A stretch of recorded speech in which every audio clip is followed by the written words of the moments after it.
Thanks, Ben. Welcome to Wales Today. I'm Lucy Owen. The headlines. Tonight, the problem of our ageing hospitals. The boss of one health board asks for more cash, saying their condition is affecting patients and staff. We're making a really strong case for investment in our infrastructure locally, given the age of it and given the effect it has on the kind of care that we can provide and the sort of environment that our staff have to work in every day. Welsh Government say they invested more than £500 million in NHS infrastructure last year. Also tonight. Chickenpox vaccines for young children will be rolled out in Wales. They'll be offered free from January. It will prevent their children from getting this infection, which can be very nasty, and from all of the consequences of missing school and from the parents not being able to go to work. The call on the Welsh Government to encourage holiday businesses to be more inclusive for families with neurodivergent children. I'm here in Salford, where Wales will look to get their Rugby World Cup campaign back on track against Canada tomorrow. And wine producers raise a glass to the growing industry here in Wales. But is it our warming climate that's encouraging production?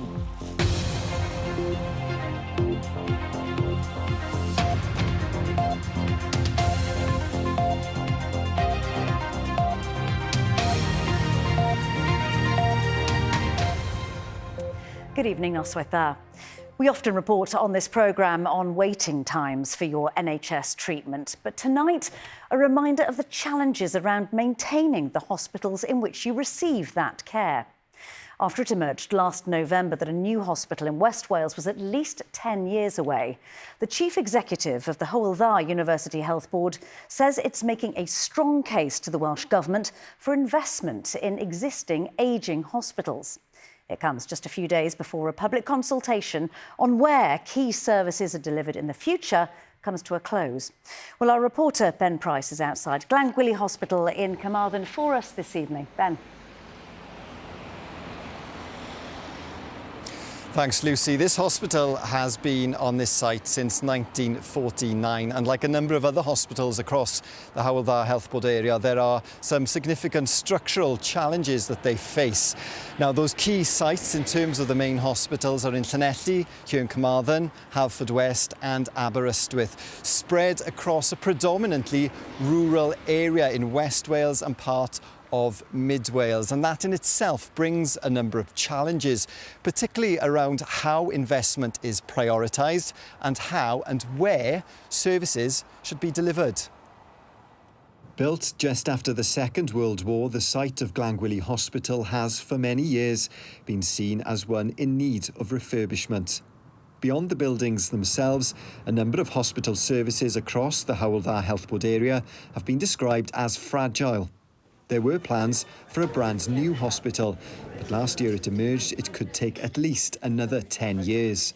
So now the man in charge of running the health board is calling on the Welsh Government for more cash to solve the problems that exist across its current hospital sites that treat thousands of patients every day. I think there's an understanding that we have ageing infrastructure and it does need investment, and we can't wait for the new hospital before that happens. So given our infrastructure at the moment, we're making a really strong case for investment in our infrastructure locally, given the age of it and given the effect it has on the kind of care that we can provide and the sort of environment that our staff have to work in every day.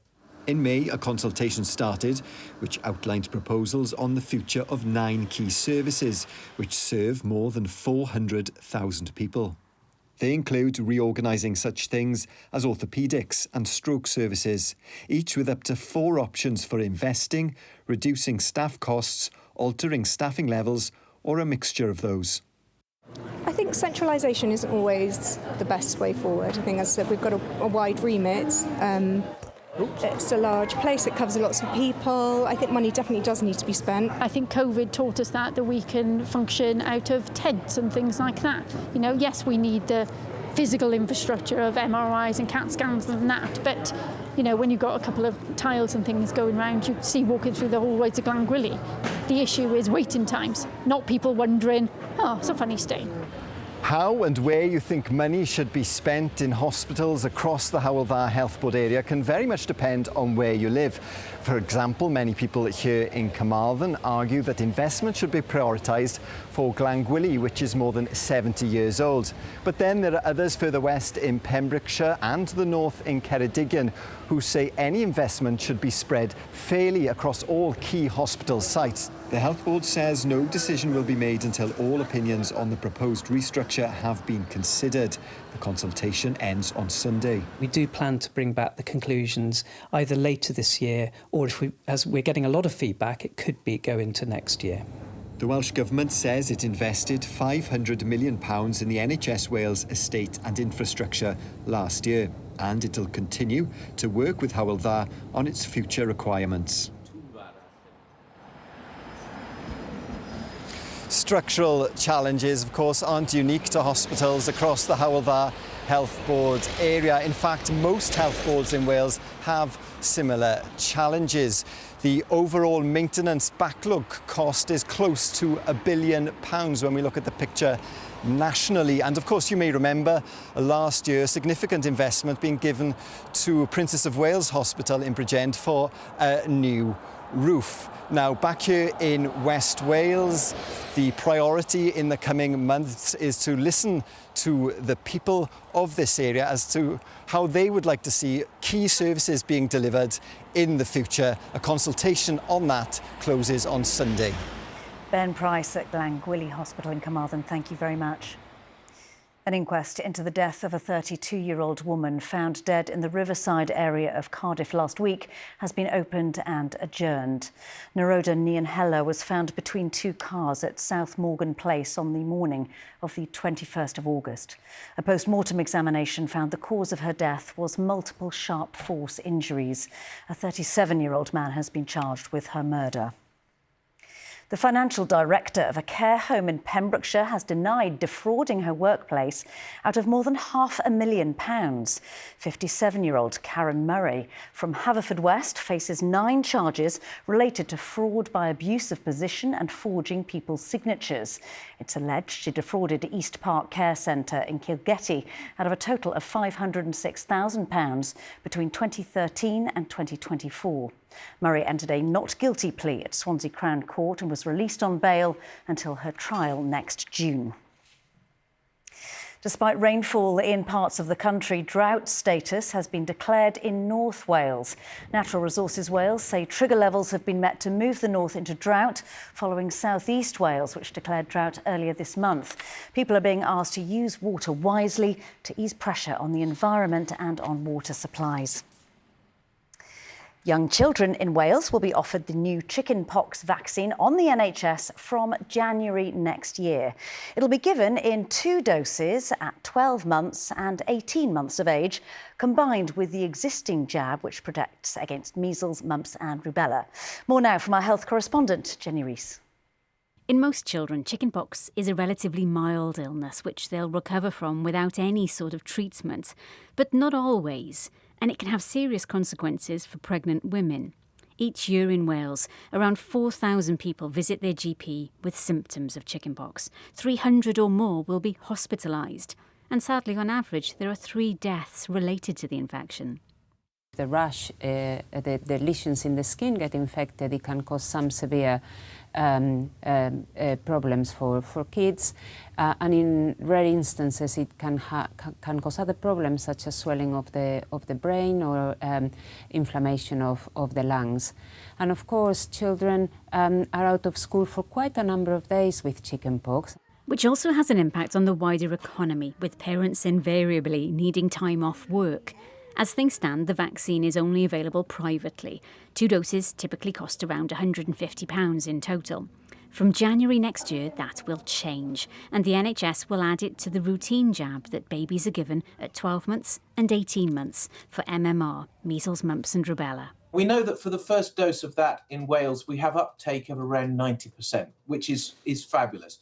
We would like it to be closer to 95 because that vaccine also protects against several other really serious diseases. But we're hoping that, that uptake will be high. All the vaccines that we give over those first 18 months of life are against really serious illnesses. And, it's great that we can protect them. It's great that we can make them a thing of the past.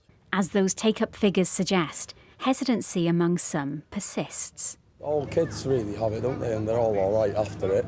I don't feel like it's something you'd have to have a vaccine for anyway, but if it was one that was just as safe as the vaccines you get anyway. I didn't have it, but I will vaccinate her if I had the chance. Yeah. You can get shingles after chickenpox. Do you need the vaccine for shingles? Do you want a vaccine for the flu? There's different variants of flu. You'll always get the flu every year. You'll be putting endless cocktails in your body, won't you? It's worth protecting those who can't get over it, right? There's always people who have a weaker immunity and who are more vulnerable. And we don't do it for ourselves, we do it for them.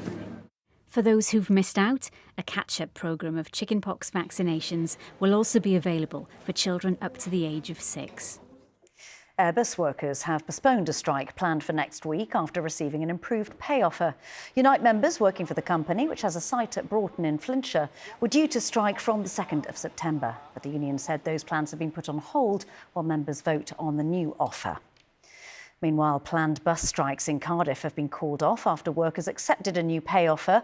Around 450 workers planned to walk out for 3 weeks in a row over pay. But industrial action was put on hold while discussions between Cardiff Bus and the Unite union continued. Workers have now voted to accept a new deal, which includes a 5.86% backdated pay rise on all elements of pay. A mother from Denbighshire has described a council's decision to reject her daughter's free school transport application as bizarre. 11-year-old Megan is due to start secondary school next week in Bala, which her mother claims is the closest Welsh medium school to their home. But the local authorities say there are closer options. Karen Jones has the details. With the summer break nearly over, 11-year-old Megan is excited to start secondary school. But the excitement has been overshadowed by a row over how she'll get to a new school. We applied for the school bus pass and then she was denied that then on the rules that there was another 3 schools which is closer due to they take bridle paths and adapted roads into consideration, which I just found was bizarre because it's by the main road that she'd be travelling. From her home, travelling on the road, Megan would have to travel for around 17 miles to her school of choice, Ysgol Godre'r Berwyn in Bala. To travel by road to the schools where she was offered free school transport would be 18 miles to Bryn Hyfryd and 19 miles to Ysgol Morgan Llwyd in Wrexham. But Denbighshire Council says these schools are closer due to their system of using bridleways and footpaths to calculate distances. Megan will be starting in this school next week, but there won't be a place for her to come here on the free school bus provided by the local authority. She could take a public bus, but that would cost more than £4 a day. More than likely, her parents will have to take her to school themselves. I've definitely had many sleepless nights over it, just feeling like, because I thought I'd researched that Bala was the closest school and that I felt like I would let her down and such, that I don't know, like, rectify the situation, but I just don't understand how they can use bridle routes as an option.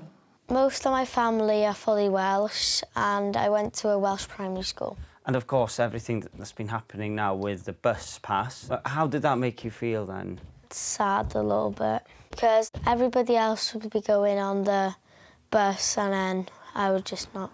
Denbighshire Council said that while they understand the family's preference for this school, the council has a duty to apply its policy consistently to ensure equality and the best use of transport funding. They say that they remain committed to supporting families in understanding their school and transport options. A few days to go before the start of a new term, although Megan is disappointed that she won't be travelling with her friends on the school bus, she's still excited for the next chapter in her education. You're watching Wales Today. Still to come in the programme, uncorking the expanding wine industry in Wales. Growers say the warming climate has seen production spread further north. And not the best of weather for having a glass of wine in the garden this weekend. There's more rain and stronger winds on the way, followed by sunshine and blustery showers. I'll have the forecast for the end of meteorological summer.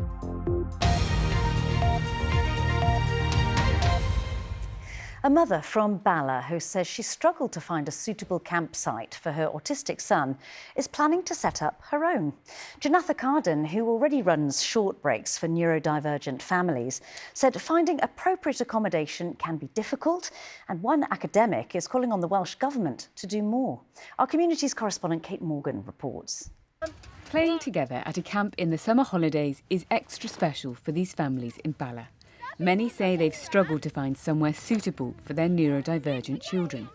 The mum behind it all recalls being unable to find a site for her autistic son when he needed an escape from bullying, so she set up her own. A lot of sites weren't fenced, they had very minimal play equipment, some said they were near the beach and they weren't. And actually the last campsite said that they had too many children on the site already. Families come here and they are relaxing and they are, we've got so much freedom and space that the children have that freedom to run.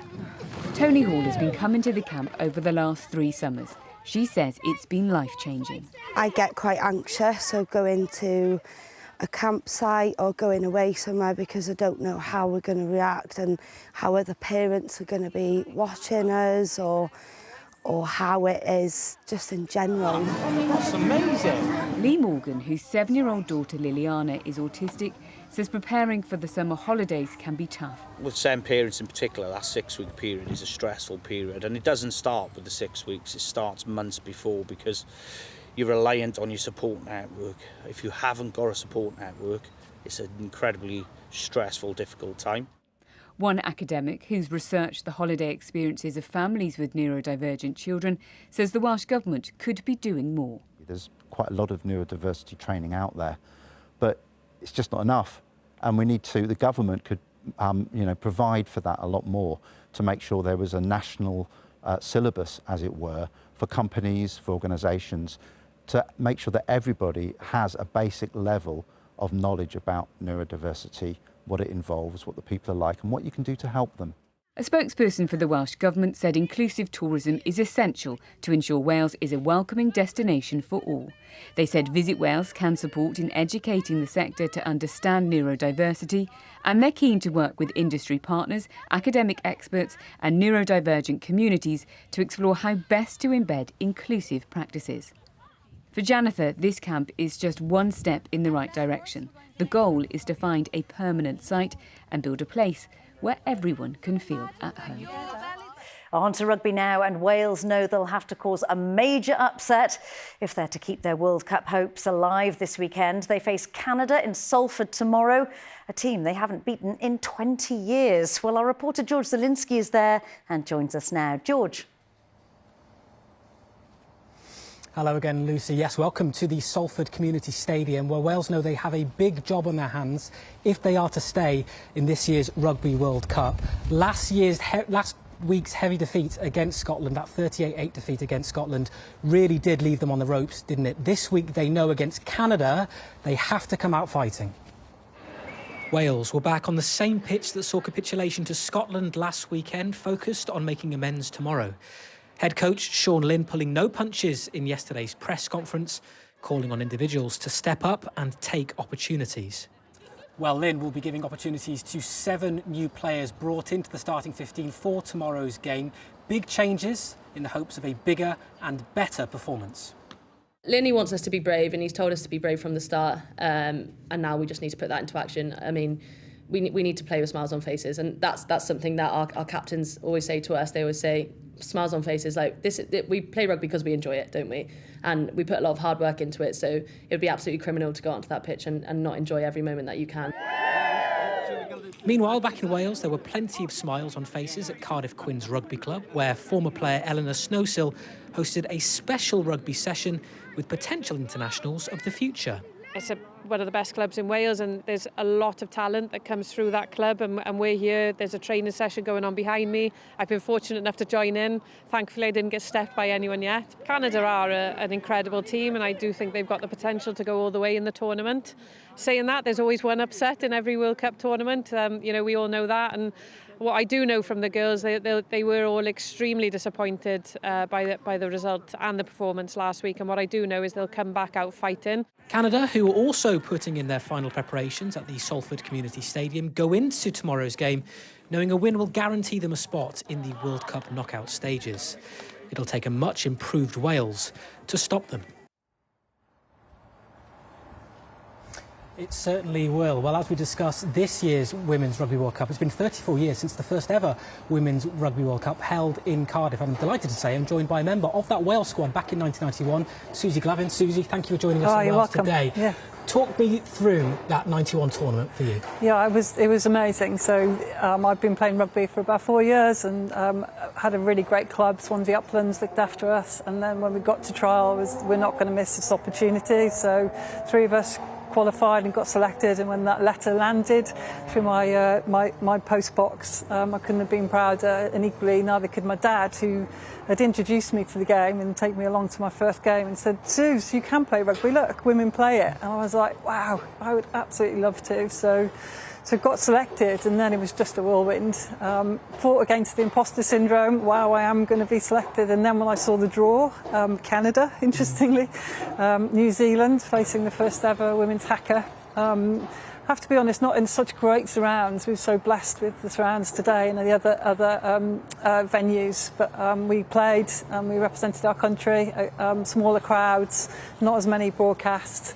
But we just wanted to pull that red jersey on and show that we could play rugby and that we were going to throw everything into it and, represent Wales the best we could. Absolutely amazing. And of course, it's going to be a big atmosphere here tomorrow. Yeah. So kick-off at the Salford Community Stadium here tomorrow is at midday. Back to you, Lucy. George Zielinski in Salford, thank you so much. Now, a nice glass of wine might be on the cards for some of us this evening, but will it be a Welsh one? Well, it's a sector that's grown substantially here, with 59 vineyards now registered with the Food Standards Agency Wales.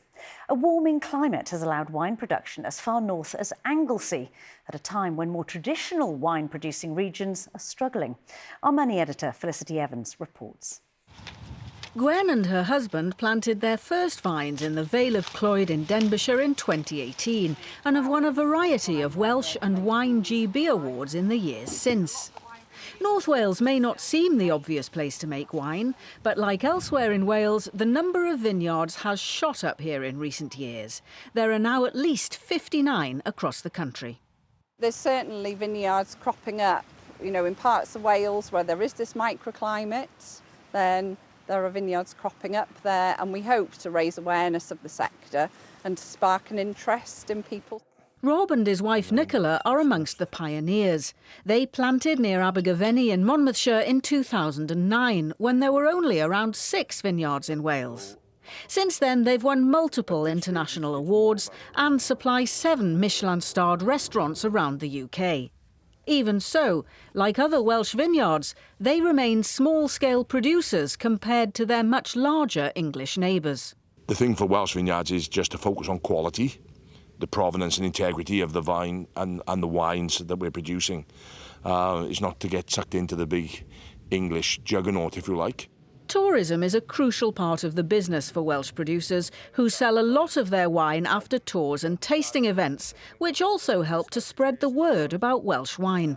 I don't know very much about wine, but it's just so fascinating, I think, to see the whole process from beginning to end. I've been to quite a few vineyards before, but Wales is just incredible. And in medieval times, people were famous for making mead and wine. And why not now as well? The warming climate is one of the reasons we're seeing so many more vineyards being planted right across Wales. But climate change brings its challenges for Welsh wine producers too, largely because of the unpredictability of our summers and winters. And that's one of the reasons why Rob and Nicola have this. It's a weather monitor, and it feeds them data about humidity, temperature and rainfall so that they can be as adaptive and reactive as possible to protect their vines and, most importantly, the crop. And if the climate keeps warming, there's also the risk that some grape varieties will be unable to cope with higher temperatures. Welsh wine producers, as indeed wine producers across the UK, are really innovative in terms of how they're managing climate risks and opportunities. So they're doing all sorts of things around exploring different grape varieties and different production techniques. But it is going to be really important that they keep considering these future climate conditions when they're making decisions about what grapes to plant. Vineyards in traditional winemaking areas of the world are struggling. 2023 saw global supply fall to a 60-year low. At the same time, the Welsh sector is expanding. The key to its future will be in balancing these opportunities with future climate challenges. Well, I'm not sure that a glass of wine in the garden is on the cards this weekend. Derek, how's it looking? Not the best of weather, it has to be said, this weekend, Lucy, with some rain and stronger winds on the way. But you might be able to have a cheeky glass of wine in the garden on Sunday if you can manage to dodge the showers. Now, there's been a few showers in Swansea earlier on today. Sunny spells too in Mumbles and quite warm with a high of 20 Celsius. Now, through this evening and tonight, you might catch a shower, but a lot of places will stay dry, some clear spells, the wind falling lighter and quite cool in the countryside, temperatures dropping as low as 9 Celsius in Brecon and in Monmouth. And then tomorrow, it's all change again with a deepening area of low pressure over the Atlantic. That will send a spell of rain and stronger winds our way. Not a bad start tomorrow morning, dry for most of us, bar the odd shower, bright in the northeast, but it won't last. Here comes the rain spilling in from the west, so turning wetter and windier through the afternoon. Some of the rain will be on the heavy side with gale force winds on exposed coasts and hills in the west, gusts 40 to 50 miles per hour, and top temperatures 17 to about 20 Celsius.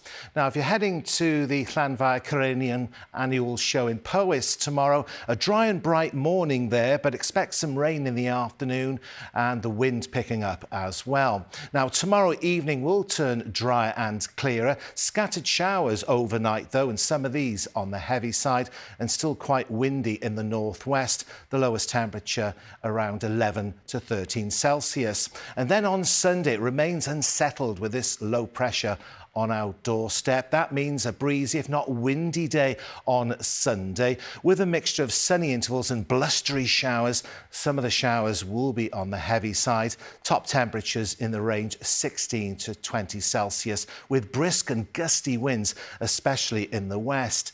And then looking ahead to next week, the start of September, of course, it's looking changeable, if not unsettled. Sunshine and showers, some rain as well, some much needed rain, of course, and temperatures around average. So a wetter than average start to September next week, but hopefully some drier, more settled interludes by mid-month.